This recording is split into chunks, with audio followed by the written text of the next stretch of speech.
Hello everyone, मैं मनीष शर्मा स्वागत करता हूं आप सभी का अपने यूट्यूब चैनल पर। आज हम स्टैटिस्टिक्स का एक चैप्टर स्टार्ट कर रहे हैं और चैप्टर इकोनॉमिक्स से रिलेटेड है, क्योंकि इस चैप्टर में सबसे पहले इकोनॉमिक्स के बारे में एक्सप्लेनेशन दिया गया है।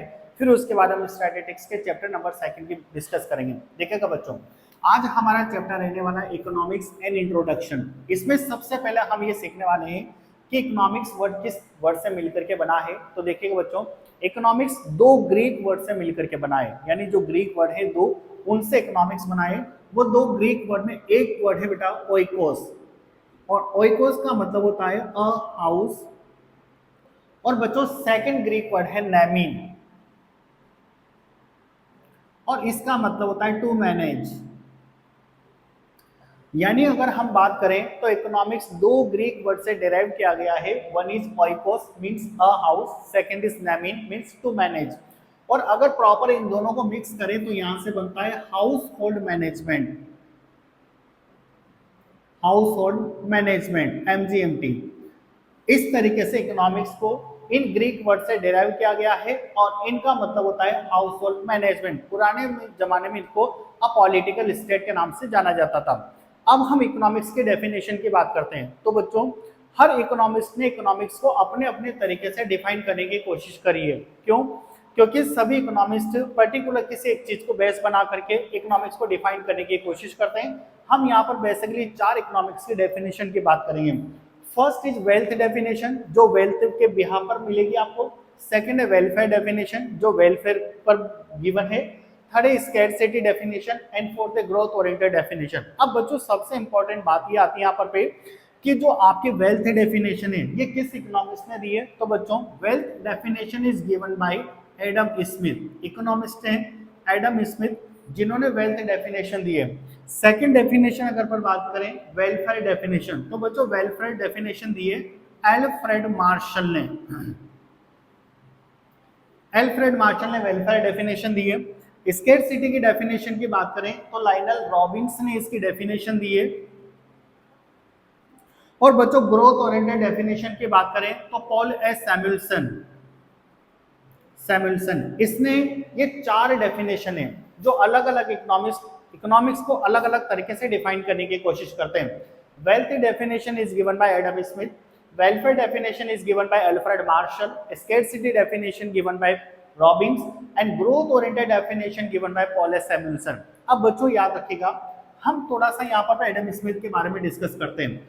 Adam Smith is known as a god father of modern economics, यानी मॉडर्न इकोनॉमिक्स के गॉड फादर कहा जाता है एडम स्मिथ को। और इन्होंने इकोनॉमिक्स के बारे में, इनकी एक फेमस बुक थी जो 1776 के अंदर पब्लिश हुई थी। इनमें इस बुक में सबसे पहले इकोनॉमिक्स के बारे में इन्होंने बताया। ठीक है बच्चों, अब हम वन बाय वन देखते हैं वेलफेयर डेफिनेशन क्या बोलती है, एडम स्मिथ क्या बोलते हैं अपने डेफिनेशन में, रॉबिन्स अपने डेफिनेशन में क्या बोलते हैं। सबसे पहले हम बात करते हैं यहाँ पर पे वेल्थ डेफिनेशन की। तो बच्चों, हम ऑलरेडी देख चुके हैं कि wealth definition given by Adam Smith. Adam Smith क्या बोलते हैं इकोनॉमिक्स के लिए? Economics is the science of wealth. क्या बोला बच्चों? Economics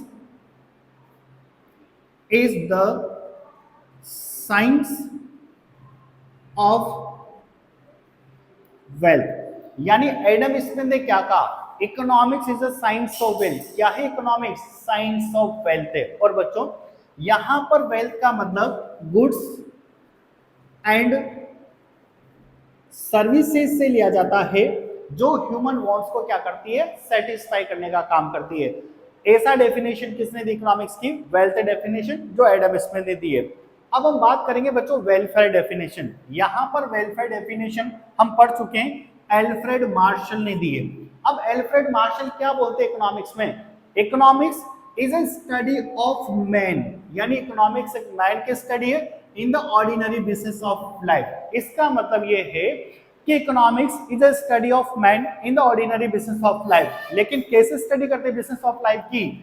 it inquired how he get his income, यानी एक आदमी कैसे पैसा कमा सकता है एंड वो उसको कैसे यूज में ले सकता है, यानी क्या क्या रिसोर्सेज हैं जहां से पैसा कमाया जा सकता है और उस पैसे को कहां पर खर्च करना चाहिए, ये आपको वेलफेयर डेफिनेशन सिखाती है। तो it inquire how he gets his income and how he uses it, यानी पैसा कैसे कमाया जाता है और उसको कैसे यूज में लिया जाता है, ये आपको वेलफेयर डेफिनेशन सिखाती है। अब बच्चों बात करते हैं यहाँ पर स्कैरसिटी की definition. Scarcity definition given by Lionel Robins, Robins ने दिया। अब रॉबिन्स यहाँ पर सबसे बड़ा एक इंपॉर्टेंट बात करते हैं स्कैरसिटी पर। देखिएगा बच्चों, इकोनॉमिक्स के पॉइंट ऑफ व्यू से स्कैरसिटी एक बहुत बड़ी थीम होती है। सबसे पहले हम स्कैरसिटी का मतलब समझते हैं, फिर उसके बाद हम इकोनॉमिक्स की डेफिनेशन की बात करेंगे। देखिए बच्चों, किसी भी इकोनॉमी में जो स्कैरसिटी आती है उसके मेनली पीछे 3 रीजन होते हैं। सबसे पहला रीजन होता है अनलिमिटेड ह्यूमन वांट्स। हम लोगों की जो वांट्स होती है वो अनलिमिटेड होती है, they are never ended. Human wants को कभी भी एंड नहीं किया जा सकता, क्योंकि ये रिकरिंग होती है नेचर में, बार बार बनती रहती है। जैसे आपकी एक वांट सेटिस्फाई होती है, फिर कुछ टाइम बाद फिर सेकंड वांट बनती है, जैसे वो सेटिस्फाई होती है फिर थर्ड वांट बनती है। यानी ह्यूमन वांट्स का नेचर कैसा होता है, अनलिमिटेड तरीका का होता है। तो स्कैरसिटी के पीछे सबसे बड़ा जो रीजन है वो है अनलिमिटेड ह्यूमन वांट्स। अब बच्चों, अनलिमिटेड ह्यूमन वांट्स चल जाती, मैं मानता हूं, आप भी मान सकते चल जाती, लेकिन पॉसिबल नहीं है। क्यों नहीं पॉसिबल है?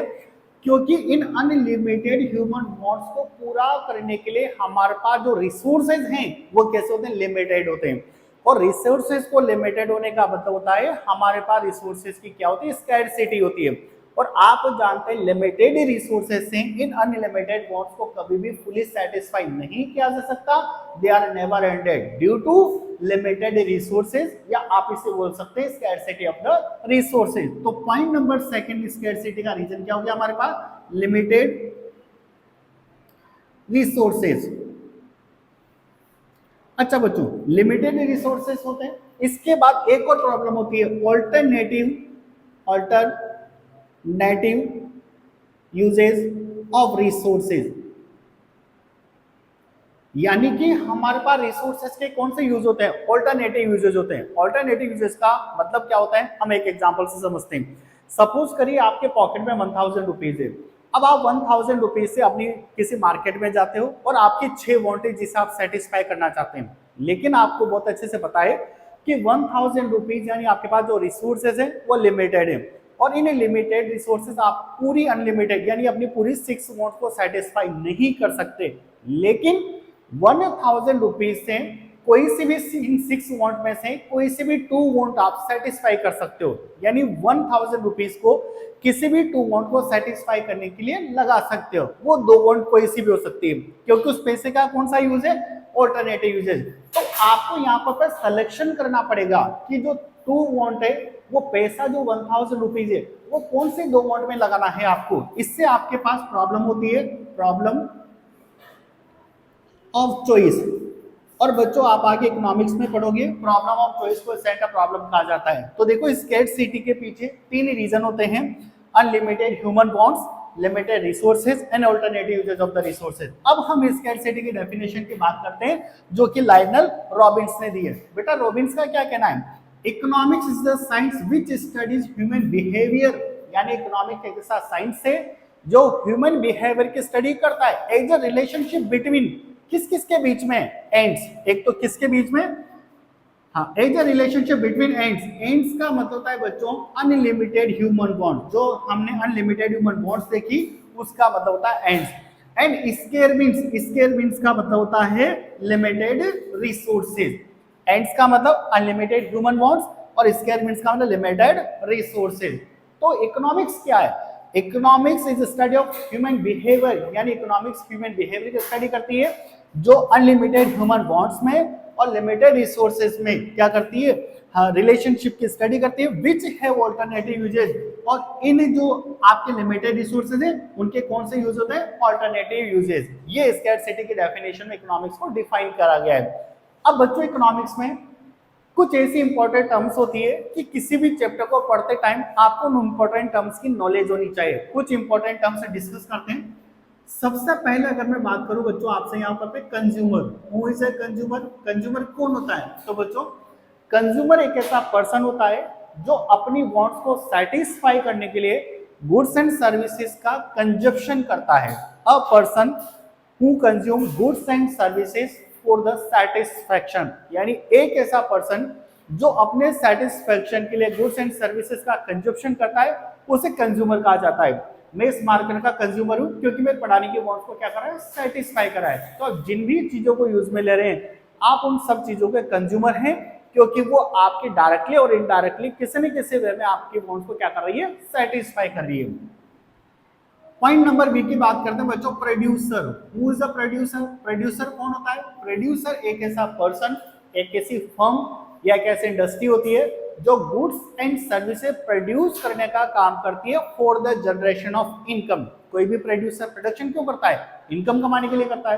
तो अ पर्सन या फर्म या इंडस्ट्री गुड्स एंड सर्विसेज का प्रोडक्शन करती है for the generation of income, तो उसे क्या कहा जाता है? प्रोड्यूसर कहा जाएगा। हम बात करते हैं बच्चों प्रोडक्शन की। प्रोडक्शन क्या होता है?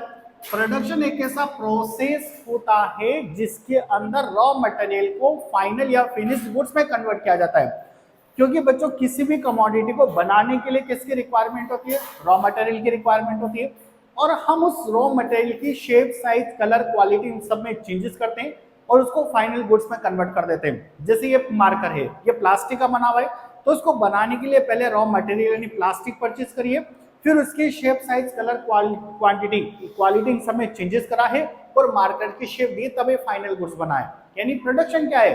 Convert raw material into final goods. ये कैसा प्रोसेस होता है जिसके अंदर रॉ मटेरियल को फाइनल गुड्स में कन्वर्ट किया जाता है। हम बात करते हैं बच्चों सर्विस होल्डर। सर्विस होल्डर कौन होते हैं बच्चों? सर्विस होल्डर, सर्विस होल्डर वो पर्सन होते हैं जो वर्क फॉर सम अदर्स, यानी जो दूसरों के लिए काम करते हैं, जो कहीं पर काम करते हैं, उन्हें कहा जाता है सर्विस होल्डर। अगर आप किसी शॉप पर काम कर रहे हो या किसी हॉस्पिटल में काम कर रहे हो, किसी स्कूल में काम कर रहे हो, तो आप सर्विस होल्डर हो और उसके बदले में आपको क्या मिलता है? कुछ ना कुछ रेम्यूनरेशन मिलता है। किसकी फॉर्म में? वेजेज और सैलरी के फॉर्म में, उसे कहा जाता है सर्विस होल्डर। लास्ट बात करते हैं बच्चों हम लोग सर्विस प्रोवाइडर। सर्विस प्रोवाइडर कौन होता है? वो पर्सन जो some kind of services provide करता है, यानी आपको सर्विसेज प्रोवाइड करता है और बदले में कुछ ना कुछ आपसे चार्ज करता है, उससे कहा जाता है service provider. Like that doctors, engineers, teachers, ये सब सर्विस प्रोवाइडर्स होते हैं जो अपनी सर्विस देकर के आपसे कोई ना कोई पैसा चार्ज करते हैं, उससे कहा जाता है सर्विस प्रोवाइडर। क्लियर है बच्चों? तो बने रहिए हमारे YouTube चैनल के साथ। इसी तरीके से आपको स्टैटिस्टिक्स और इकोनॉमिक्स से रिलेटेड काफी इंपॉर्टेंट वीडियोस मिलते रहेंगे। Thank you.